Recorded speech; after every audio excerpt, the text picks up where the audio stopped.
السلام علیکم ورحمۃ اللہ تعالی وبرکاتہ۔ پیارے دوستو، ہر بار کی طرح اس بار بھی بہت ہی بہترین جانکاری لے کر حاضر خدمت ہوا ہوں۔ آپ لوگوں سے مؤدبانہ گزارش ہے کہ ہمارے ساتھ آخر تک ویڈیو میں بنے رہیں۔ جنت کا ساتھی حضرت وہب بن قابوس رضی اللہ تعالی عنہ مدینہ منورہ کے قریب کسی گاؤں میں رہتے تھے اور بکریاں چرایا کرتے تھے۔ ایک دن اپنے بھتیجے کے ساتھ بکریاں رسی میں باندھے ہوئے مدینہ منورہ پہنچے اور حضور صلی اللہ تعالی علیہ وسلم کا پتہ پوچھا تو پتہ چلا کہ حضور صلی اللہ تعالی علیہ وسلم احد کی لڑائی میں گئے ہوئے ہیں۔ بکریوں کو وہیں چھوڑ کر حضور نور تاجدار مدینہ صلی اللہ تعالی علیہ وسلم کے پاس پہنچے اور اتنے میں ایک جماعت کفار کی حملہ کرتی ہوئی آئی۔ حضور نبی کریم صلی اللہ تعالی علیہ وسلم نے فرمایا، جو ان کو منتشر کر دے وہ جنت میں میرے ساتھ ہوگا۔ یعنی جو جماعت لڑنے کے لیے کفار کی آئی تھی، حضور نے ارشاد فرمایا جو اس جماعت کو منتشر کرے، یعنی ادھر سے ادھر ان کا ذہن بھٹکائے، ان کے دماغ کو بھٹکائے، ان کو ہٹا دے، تو وہ میرے ساتھ جنت میں میرا ساتھی ہوگا۔ حضرت وہب بن قابوس نے یہ اعلان سن کر زور سے تلوار چلانا شروع کی اور سب کو ہٹا دیا۔ دوسری مرتبہ پھر وہی صورت پیش آئی اور حضور صلی اللہ تعالی علیہ وسلم نے پھر وہی ارشاد فرمایا اور وہب بن قابوس نے پھر انہیں ہٹا دیا۔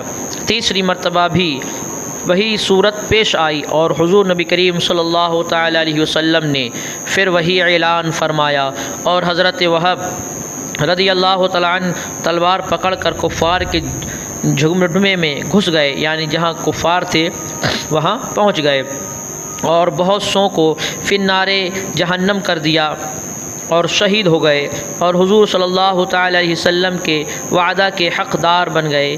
حضور پر نور تاجدار مدینہ صلی اللہ تعالی علیہ وسلم نے ان کے سرہانے کھڑے ہو کر فرمایا، اے وہب، اللہ تم سے راضی ہو، میں تم سے راضی ہوں۔ پھر حضور صلی اللہ تعالی علیہ وسلم نے خود اپنے دست مبارک سے آپ کو دفن فرمایا۔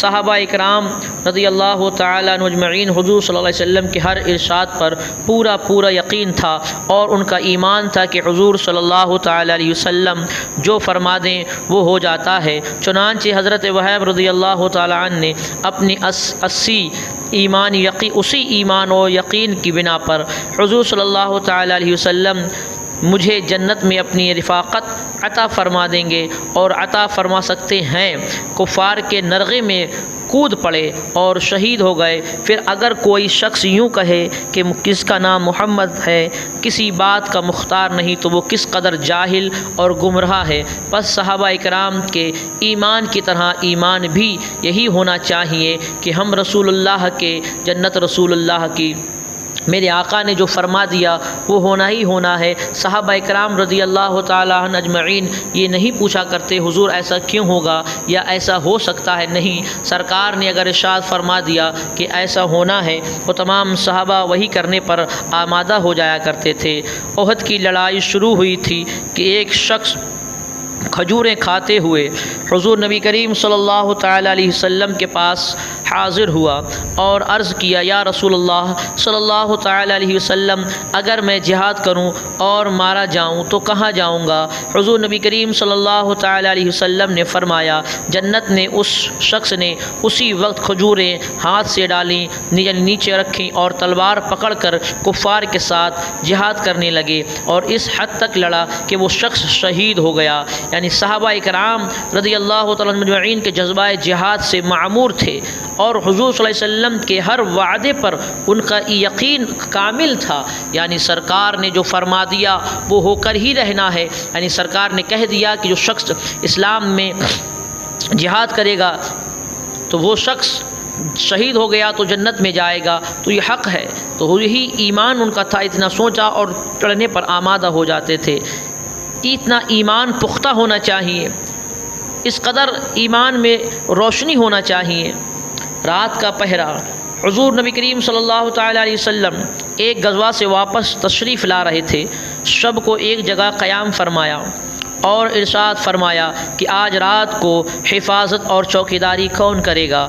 ایک مہاجر اور ایک انصاری حضرت عمار بن یاسر اور حضرت عبادہ بن بشیر رضی اللہ تعالیٰ عنہما نے عرض کیا کہ ہم دونوں کریں گے، ہم دونوں آج کی پہرے داری کریں گے۔ حضور صلی اللہ تعالیٰ علیہ وسلم نے ایک پہاڑی جہاں سے دشمن کے آنے کا راستہ ہو سکتا تھا بتا دی، اس پر دونوں قیام کرو۔ دونوں حضرات وہاں تشریف لے گئے۔ وہاں جا کر انصاری نے مہاجر سے کہا کہ رات کو دو حصوں پر تقسیم کر کے ایک حصہ میں آپ سو رہیں اور میں جاگتا رہوں، اور دوسرا حصہ میں آپ جاگیں میں سوتا رہوں، کہ دونوں کے تمام رات جاگنے میں یہ بھی احتمال ہے کہ کسی وقت نیند کا غلبہ ہو جائے اور دونوں کی آنکھ لگ جائے۔ اگر کوئی خطرہ جاگنے والے کو محسوس ہو تو وہ اپنے ساتھی کو جگا لے۔ رات کا آدھا پہلا حصہ انصاری کے جاگنے کا قرار پایا اور مہاجر سو گئے۔ انصاری نے نماز کی نیت باندھ لی۔ دشمن کی جانب سے ایک شخص آیا اور دوسرے دور سے کھڑے ہوئے شخص کو دیکھ کر تیر مارا، اور جب کوئی حرکت نہ ہوئی تو دوسرا اور پھر تیسرا تیر مارا۔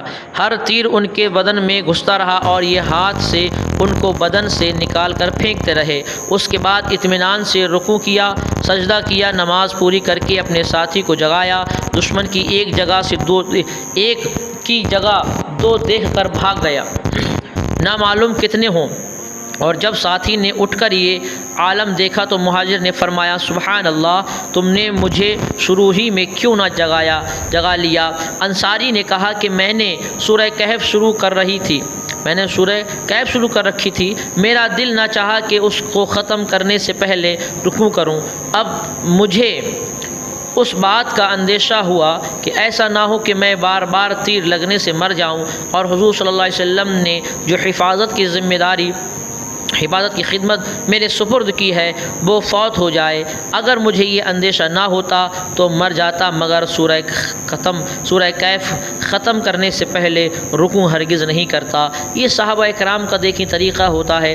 حضور نے جس کام کے لیے جس صحابی کو لگا دیا وہ اپنی جان کی پرواہ بغیر کیے ہوئے اسی کام کو انجام دیتے ہیں۔ یہی جذبہ تھا ان مردان غیرت مند پر طاری کہ دکھائی جن کے ہاتھوں حق نے باطل کو نگو ساری۔ یعنی صحابہ کرام رضی اللہ تعالی عنہ کا ہمیشہ بس یہی خیال رہتا تھا، اور ہمیشہ ان کے دل و دماغ میں یہی ایک بات رہتی تھی کہ میرے آقا نے جو ارشاد فرما دیا ہے بس اس پر عمل کرنا ہے، جس بات کو کرنے کا حضور نے حکم دے دیا ہے اسی بات پر عمل کرنا ہے، اور جس بات کو حضور نے منع کیا ہے کرنے سے اس کام سے ہمیں رکنا ہے۔ یہی ان کے زندگی کا معمور تھا اور یہی زندگی کا مقصد تھا۔ تو آپ حضرات بھی اپنے زندگی کے مقصد کو بنا لیں کہ حضور نے جس بات کے لیے ہم نے کہا ارشاد فرمایا ہے ہمیں اس پر عمل کرنا ہے، اور جن باتوں سے حضور نے ہمیں روکا ہے منع کیا ہے ان باتوں سے ہمیں روکنا ہے۔ ایک سچے مومن کی یہی پہچان ہوا کرتی ہے۔ انشاءاللہ تعالی نیکسٹ ویڈیو میں اور بہترین اسی طریقے کی